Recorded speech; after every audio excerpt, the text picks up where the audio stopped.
we are going to next talk by Dr. Indu Bumna, and this is similar from a question asked by Advocate Pawan Kumar from Jaunpur. He asked how to treat at home when no medicine, no vaccine, no oxygen, no hospital, and no patient cremation center. So, I invite Dr. Indu.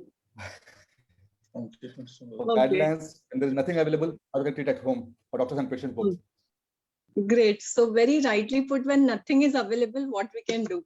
Okay, so what I want to say is 85% of the patients we can treat at home. First, we should begin with our basic knowledge about history taking. You know, we should ask about the age of the patient properly. We should ask about the comorbidities. Generally, when the patient call for a teleconsultation or when the patient visit, they come with the COVID reports and then they come with the CT score values and they're like, what should we do? They are really panicked about the reports and everything, you know, what treatment we should take. We have already started vitamin C, zinc, and vitamin D. So what to do now? How can we, should we get admitted? You know, they're very prompt in asking certain things. We should make them stop and ask about the history taking. Okay, we should be very careful about that because first and the foremost thing you should ask, when was the first symptom of the patient? So if the patient is saying they had a body pain, you know, or they had a fever, you should always ask what was the first date of the symptom. That is most important to decide about the treatment. Like if it is favipiravir, you know, it only works, it works like the studies are saying when you are giving it in the first 3 days in the viral replication phase, you know. So the history taking is most important. The certain symptoms which you can be very, you know, you should ask the patient. The patient will interrupt you on the phone call. They will say that, you know, we had fever for 1 day, then we took a paracetamol, the fever went away. Then again for 2 days, the fever didn't come. So fever aa raha hai, ja raha hai, aur fir se aa raha hai. So you cut them, you can ask them, okay, for how many days you got the fever, you know. So few basic symptoms you have to ask: fever, cough, breathlessness, abdominal symptoms like loose motion, vomiting. You can ask for, there is a dry cough. जैसे एक patient ने बोला था उनके मुंह में पंखा लगा हुआ है, ऐसे बोला था, you know. So there is a dry cough, there is a dry mouth. Okay, there could be a rash on the body, it could be a red eye, it could be a severe body pain, or it could be weakness, severe weakness, you know. So these are the complaints what we are seeing in the second wave of the COVID. So always ask the patient the first day of the symptom and note down the date of that. Even if you don't have the COVID reports, you can 100% tell whether the patient has a COVID or doesn't have COVID. So that is about the symptoms of the patient. Then you can ask about the comorbidities, whether the patient is hypertensive, is diabetic, whether do they have any, you know, any other heart problems or thyroid or lung issues. Okay, that depends whether to hospitalize the patient. So age, if it is more than 60, the patient with comorbidities, with low oxygen, the patient needs hospitalization. So every point is very important. Then you can ask about the travel history to the patient. Okay, अभी 2 साल 1 साल हो गए हैं, bore हो गए हैं, so घूमने चले गए, travel कर लिया, and then incidentally they turned out to be COVID. So that is again about the travel history. Second, you have to ask about the COVID contact history also. घर में या friends या office किसी को भी COVID हुआ है, that also denotes, along with some जो patient को severe body pain है, so that shows that the patient could be COVID positive. So he goes into the category of COVID suspect. So, you know, depending on the symptoms, first thing, even if the saturation are normal, I personally, without the RT-PCR, I start favipiravir.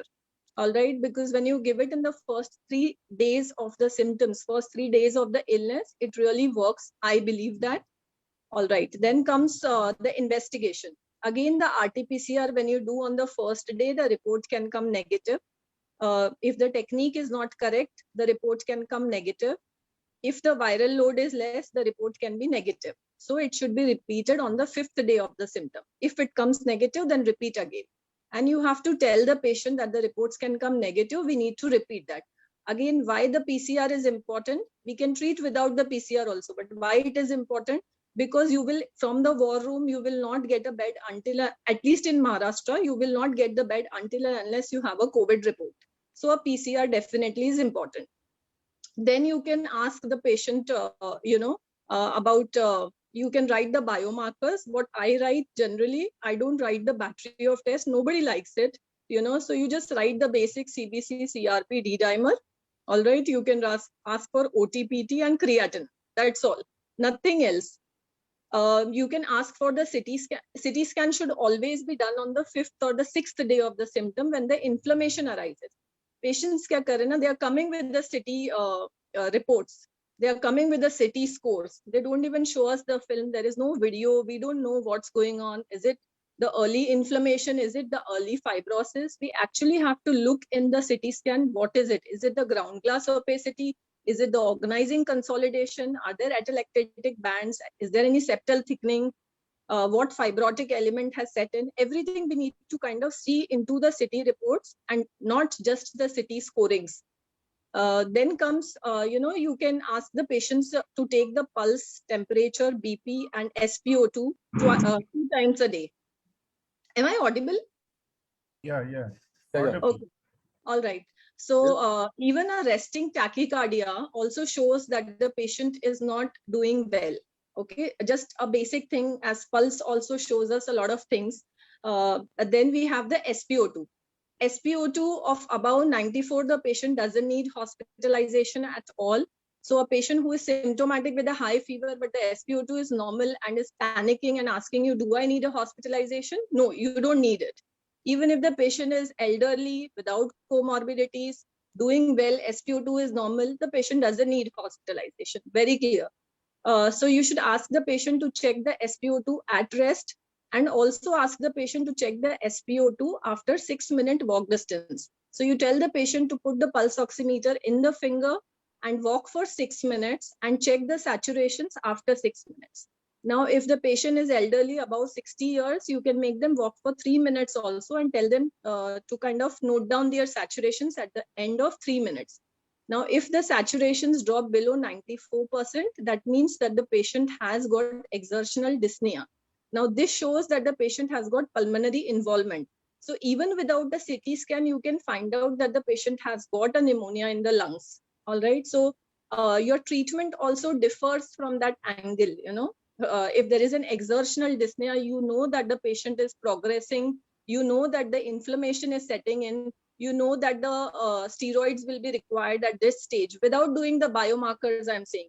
Your clinical history is very, very important, and it goes to our school level when we were learning everything. And just with the history taking, you all can do so much, So even without the CT scan, you can do so much. So that's about SpO2. Then you have the BP monitoring, systolic BP. If it is less than 100, that means that the patient is not doing so well. So you have to also take care of that. Now, if the patient is diabetic and you are putting the patient on steroids, you also have to tell the patient that take a diabetologist's opinion, because your sugars are going to go up when the patient is on anti-inflammatory. So every point is very, very important, because if the sugars go up, any bacterial infection can set in, any fungal infection can set in. So you need to also add along an antibiotic cover should be given to kind of avoid the bacterial infection. So that's about the symptoms and the history taking.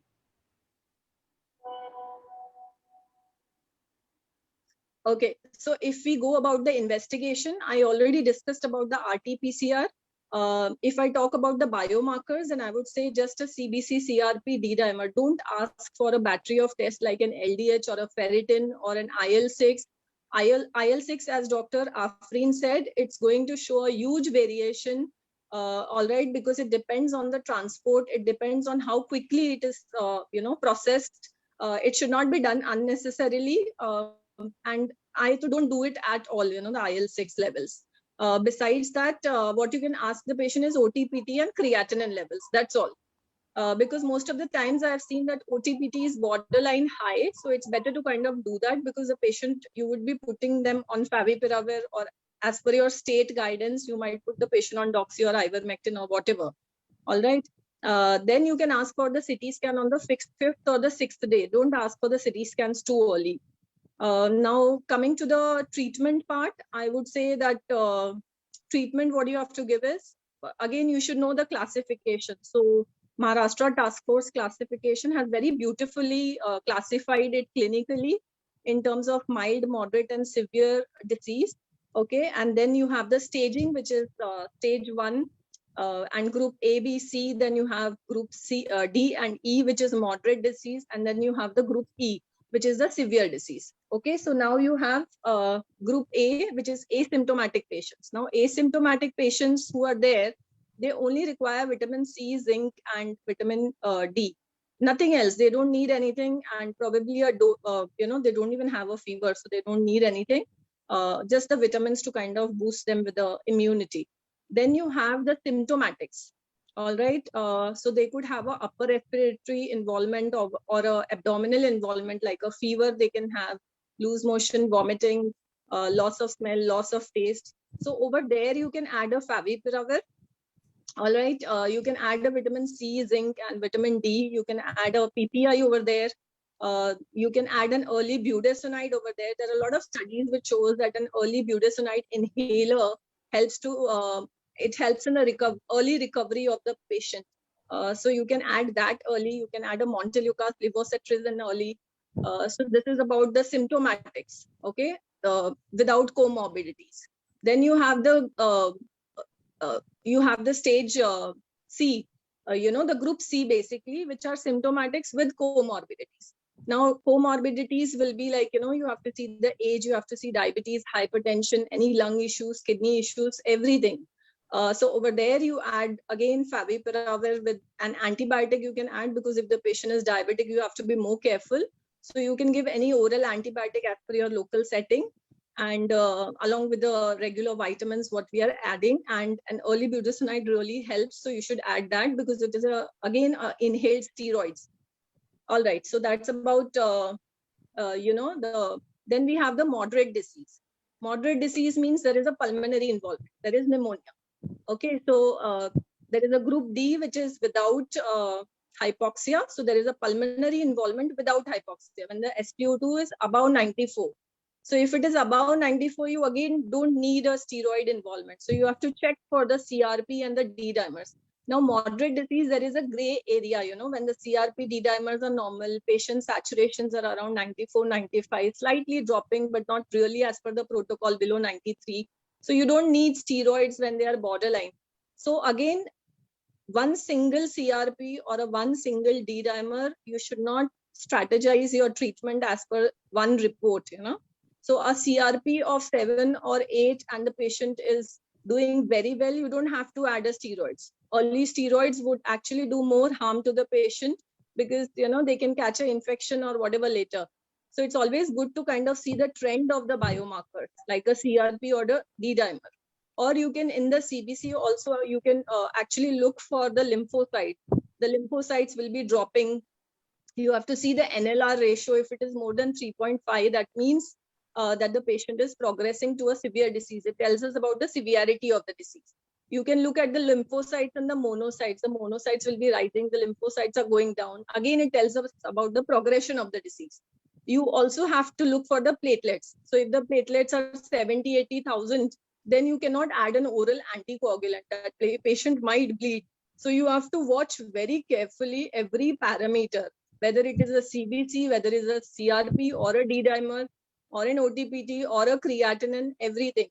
Now, PCT, again, it is a very good biomarker, to kind of add an antibiotic if you want to add, and when to stop the antibiotic. A PCT is a very good marker, because it does not rise in COVID. It only rises when there is a bacterial infection or if there is a fungal infection. So that's about the pulmonary involvement without hypoxia patients. Then we have the pulmonary involvement group group D basically. So that is a pulmonary involvement with hypoxia. So here the patients where the saturations are below 94, they require remdesivir, they require steroids, and they need to be hospitalized. They need to have a supplemental oxygen. Again, because the bed is not available, the saturations really of 94, 95, 93, and the patients are doing well. You can actually manage at home if the beds are not available. So instead of IV methylprednisolone, you can give an oral steroid also, at this stage. So that's about the home management. And patients are really doing well. I've seen CRPs of 40, 50, 60, 70 treated at home, doing very, very well. D-dimers of 2, 3, responding very well to the newer oral anticoagulants. Yeah. So I would like to take more questions and make it a really interactive session rather than me just telling about it. Any questions would be welcome. There is one group in which the CRP level is prolonged for a long time. How will you manage? Even after stopping all the patient is totally asymptomatic, but still CRP is high. Correct. So, sir, CRP will rise with any kind of inflammation happening in the body, like not generally in COVID, but Post-COVID. But At after post- 10 days, still patient is totally asymptomatic, nothing. But CRP is high.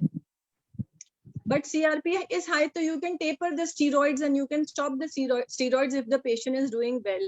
One can repeat a CT scan after 6 to 8 weeks and not too early also. And that will decide whether we need to stop the steroids that way.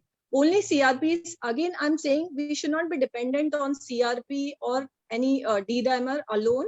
We have to see the clinical profile of the patient. Yes. Yes. Dr. Indu, for a wonderful discussion about guidelines. Very nice.